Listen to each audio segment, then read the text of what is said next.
Hello दोस्तों, सभी विद्यार्थियों के लिए वेरी वेरी गुड मॉर्निंग।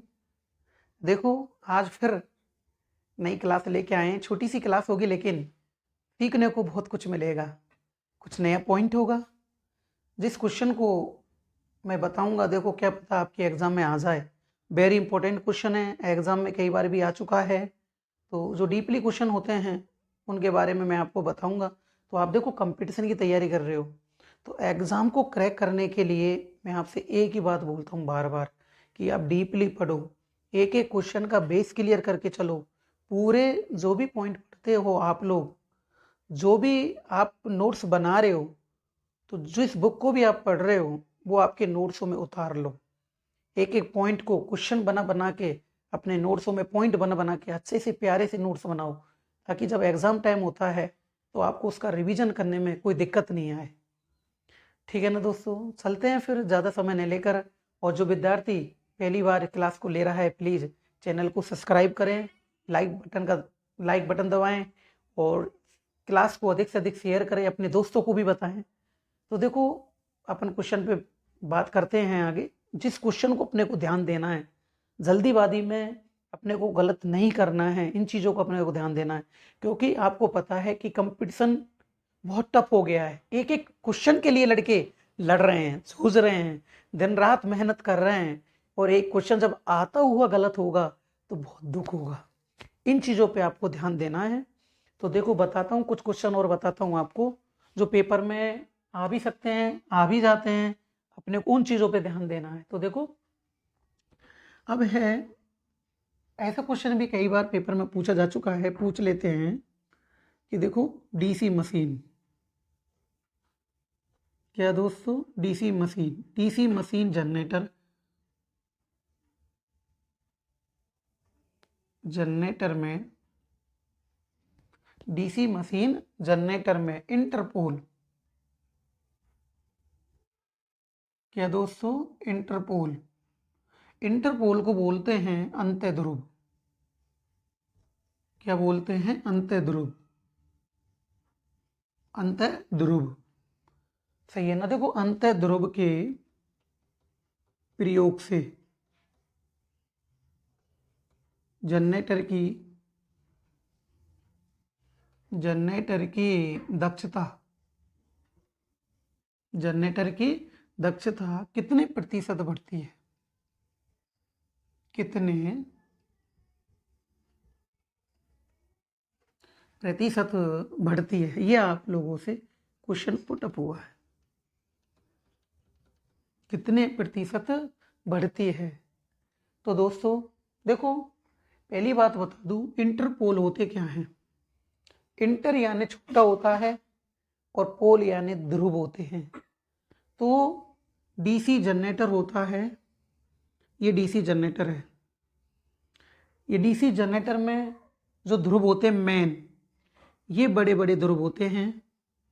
ये तो मेन ध्रुव होते हैं, ये बड़े, इनको बोलते हैं मेन पोल। कौन से होते हैं? मेन पोल। मेन यानी मुख्य पोल होते हैं।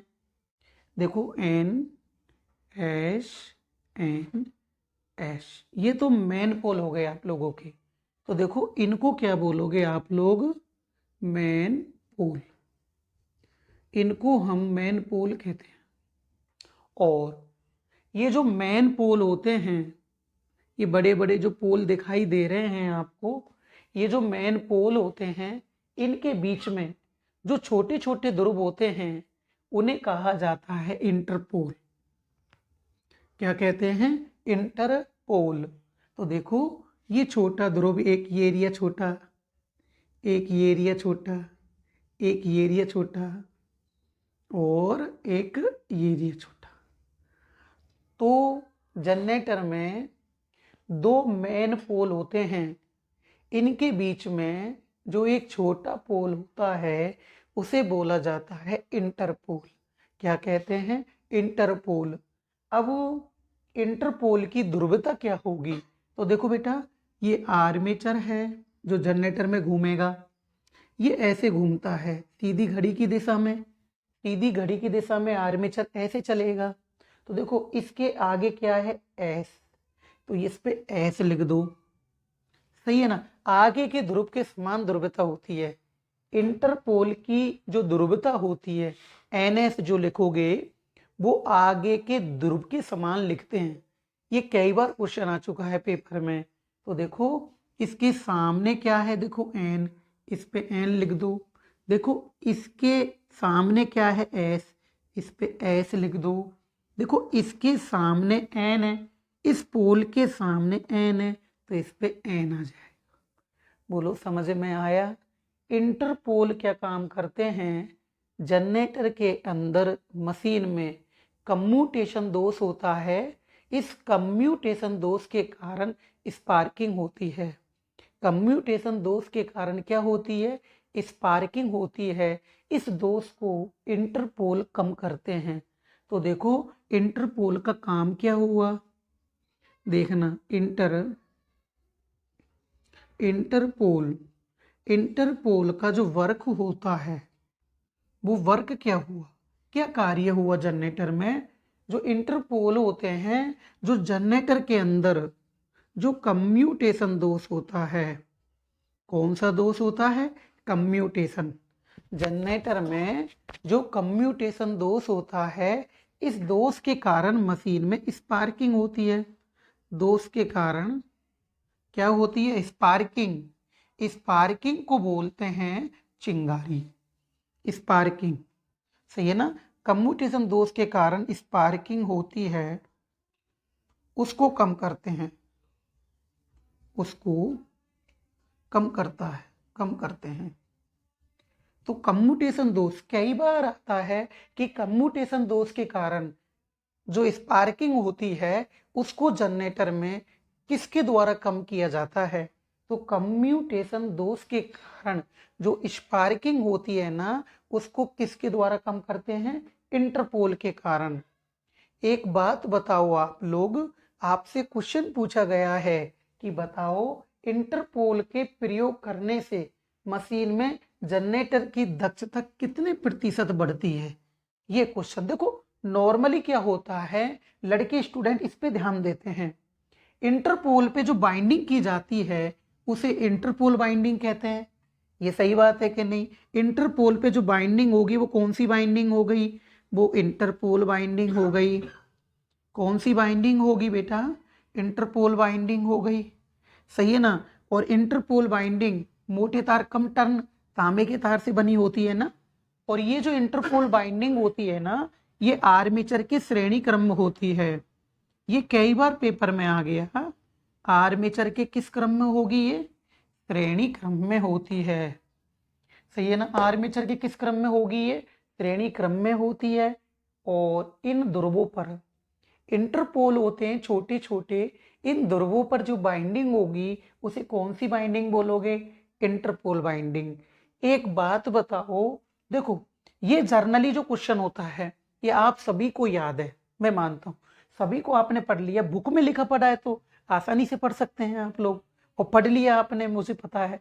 तो देखिएगा आपको बताता हूँ, इंटरपोल के कारण कौन सा दोष होता है, कम्यूटेशन दोष, उसको कम करते हैं कौन कौन करेंगे, इंटरपोल। क्वेश्चन क्या पूछा गया है, दक्षता कितने प्रतिशत बढ़ती है, ए 5% से 10%, बी 25% से 30%, सही है दोस्तों, सी 2% से 5%, 50% से 70%। ये आपका नया क्वेश्चन है, ये वाला आपका न्यू क्वेश्चन है जो पेपर में आने की संभावना बन रही है। तो क्या पता आप लोगों के पेपर में आ जाए। तो देखो यहां देखना, अगर तुम इंटरपोल प्रयोग नहीं करोगे, इंटरपोल प्रयोग नहीं करते हैं तो कम्यूटेशन दोष के कारण क्या होगी, स्पार्किंग। स्पार्किंग चिंगारी होती है, इसके कारण मशीन गर्म हो जाएगी। मशीन गर्म होगी तो मशीन की दक्षता घटेगी। समझ में आ रहा है ना, कि कम्यूटेशन दोष के कारण क्या होगी, स्पार्किंग। और स्पार्किंग होगी तो स्पार्किंग चिंगारी का रूप होती है, जिससे मशीन गर्म हो जाएगी और मशीन की दक्षता घट जाएगी। लेकिन अगर आप लोग इंटरपोल प्रयोग करते हैं तो इंटरपोल प्रयोग करने से स्पार्किंग कम हो गई, इंटरपोल प्रयोग करने से स्पार्किंग कम हो गई, और स्पार्किंग कम हो गई तो मशीन की दक्षता बढ़ेगी। और वो कितने प्रतिशत बढ़ेगी दोस्तों? तो वो बढ़ती है 25 से 30%। वेरी इंपॉर्टेंट क्वेश्चन है कि इंटरपोल के प्रयोग करने से मशीन की दक्षता कितने प्रतिशत बढ़ती है? तो कितने प्रतिशत बढ़ेगी? 25 से 30%। इंटरपोल लगे कहाँ होते हैं? मेन ध्रुव के बीच में लगे होते हैं। क्या काम करते हैं? कम्यूटेशन दोष के कारण स्पार्किंग को कम करते हैं। कौन सी बाइंडिंग होती है इन पर? वो बाइंडिंग होती है इंटरपोल बाइंडिंग होती है। समझ में आया? कहाँ लगी होती है इंटरपोल बाइंडिंग? ये लगी होगी आर्मेचर के श्रेणी क्रम में। बताओ समझ में आया कि नहीं आया? क्लियर हुआ कि नहीं हुआ? फटाफट आप लोग इसका स्क्रीनशॉट ले लो, फिर आगे पढ़ाते हैं अगला क्वेश्चन। हाँ जी दोस्तों, ले लिया आपने? हाँ जी, हो गया क्लियर, कंप्लीट हो गया। अगला चलूँ मैं अब देखो सुनो, अब क्या आता है इसके बाद, नेक्स्ट क्वेश्चन चलते हैं। अच्छा क्वेश्चन है, दक्षता कितने प्रतिशत बढ़ती है? अब ये तो क्वेश्चन हर कोई जानता है, इंटरपोल क्या काम करता है, इंटरपोल कहाँ लगे होते हैं, कौन सी बाइंडिंग होती है, किसके क्रम में लगी होती है, सब स्टूडेंट जानते हैं। भाई कंपटीशन एग्जाम को क्रैक करने के लिए कुछ अलग से तैयारी जरूरी है, कुछ अलग से मेहनत जरूरी है। और वो मेहनत आपको कैसे करनी है? किताब पढ़ोगे, अच्छे से उनके बुकलेट आंसर क्वेश्चन लिखोगे, अच्छे से नोट्स बनाओगे, तब जाके सफलता मिलती है। अब देखो अगला बात, अगली क्वेश्चन नेक्स्ट आता है, ये भी अच्छा क्वेश्चन है। देखो डीसी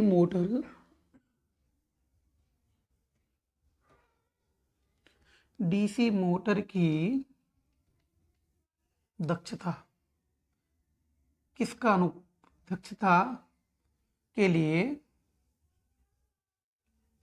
डीसी मोटर की दक्षता के लिए कौन सा सही है? ये क्या है? ये भी आ सकता है पेपर में, बहुत बार चांस बन रहे हैं। कौन सा सही है? ये डीसी मोटर की दक्षता के लिए कौन सा सही है, क्या पूछ रहा है? इफिशिएंसी दक्षता के लिए कौन सा सही है?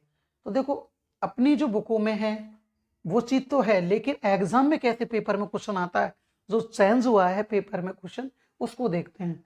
तो देखो ये है पेपर में EB upon V upon EB C V square बटे EB और D V माइनस EB। ये है। आप सभी स्टूडेंट क्वेश्चन को अच्छे से देखें, अच्छे से नोट करें कि डीसी मोटर की दक्षता के लिए कौन सा सही है। मैं बोल रहा हूं आपसे, और ये देखो जो स्टूडेंट तैयारी करते हैं उसको तो पता है कि हमें कैसे क्वेश्चन की तैयारी करनी चाहिए, हमें कौन से क्वेश्चन कंपटीशन में आगे निकाल सकते हैं एग्जाम में, कौन से क्वेश्चन से हम रैंक से ऊपर आएंगे, वो कौन से क्वेश्चन होंगे, इस टाइप के क्वेश्चन होते हैं। ये कंफ्यूजन क्वेश्चन भी होते हैं कि डीसी मोटर की दक्षता के लिए कौन सा सही है, इंपॉर्टेंट क्वेश्चन बनता है।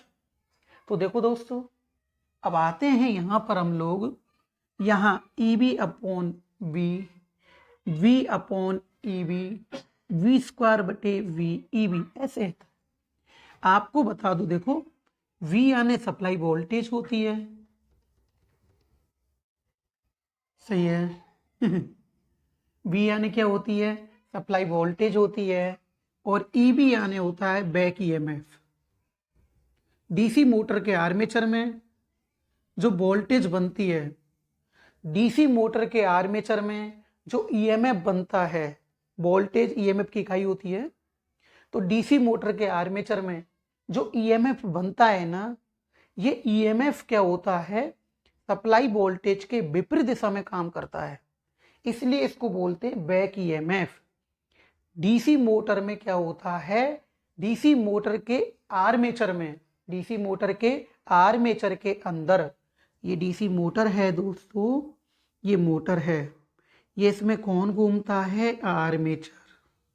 इसमें जो ईएमएफ बनता है ना, उसे बोला जाता है बैक ईएमएफ। क्या बोलते हैं? बैक ईएमएफ, विरोधी विद्युत वाहक बल। याद रखना, इस विरोधी विद्युत वाहक बल को काउंटर विद्युत वाहक बल भी कहते हैं।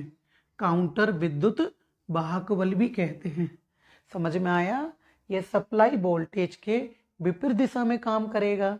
सप्लाई वोल्टेज के कैसे काम करेगा? ये विपरीत दिशा में काम करता है। अब आइएगा, अब देखो सुनो, आपको समझाता हूं मैं। दक्षता बराबर क्या होता है? दक्षता बराबर होता है, देखो, आउटपुट। सही है ना? दक्षता बराबर होगा अपन का आउटपुट बटे इनपुट पावर। सही है ना?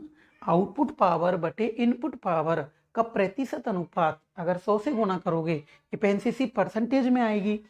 आपको पता है आउटपुट और इनपुट का प्रतिशत अनुपात दक्षता कहलाता है। यह है दक्षता। आउटपुट बटे इनपुट का प्रतिशत अनुपात अगर इस 100 से गुणा करोगे तो एफिशिएंसी आएगी आपकी।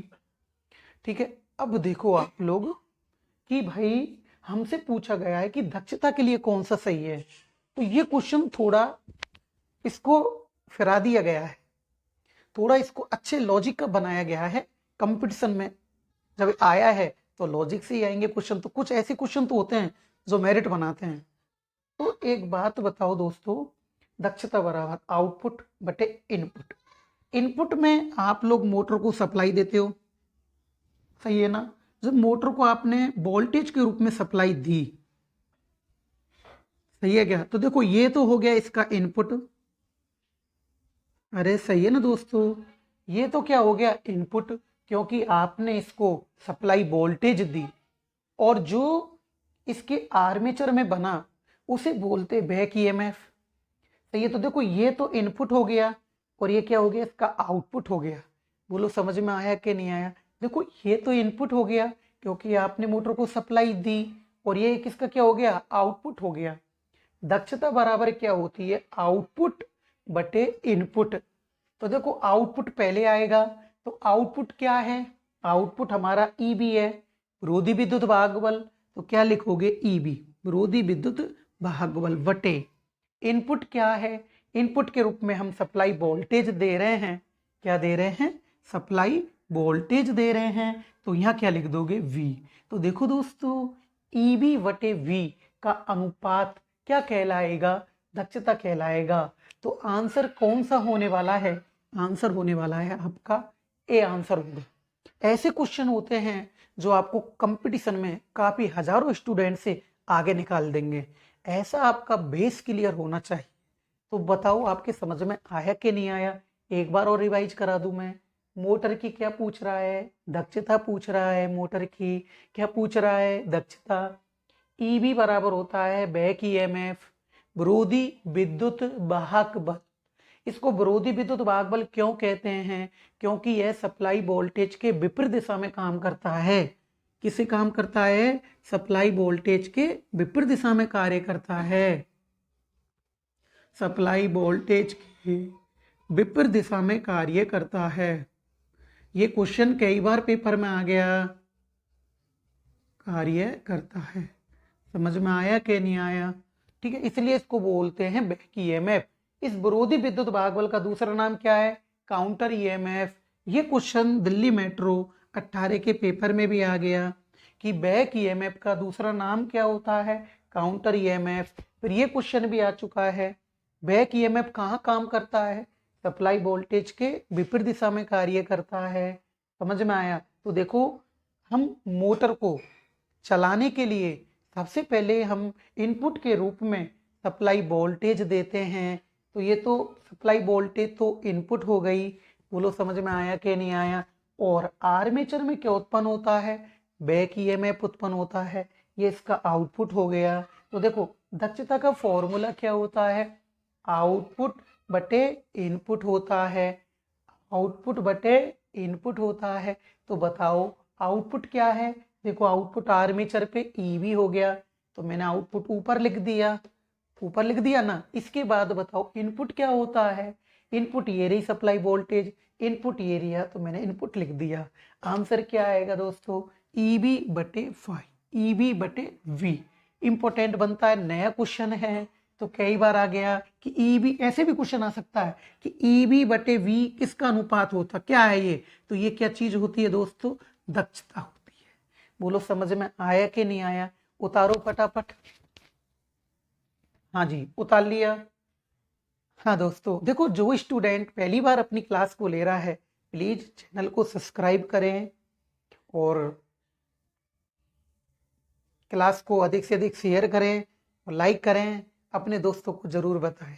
ठीक है दोस्तों, फिर मिलते हैं नेक्स्ट क्लास के अंदर। Okay bye, best of luck, God bless you.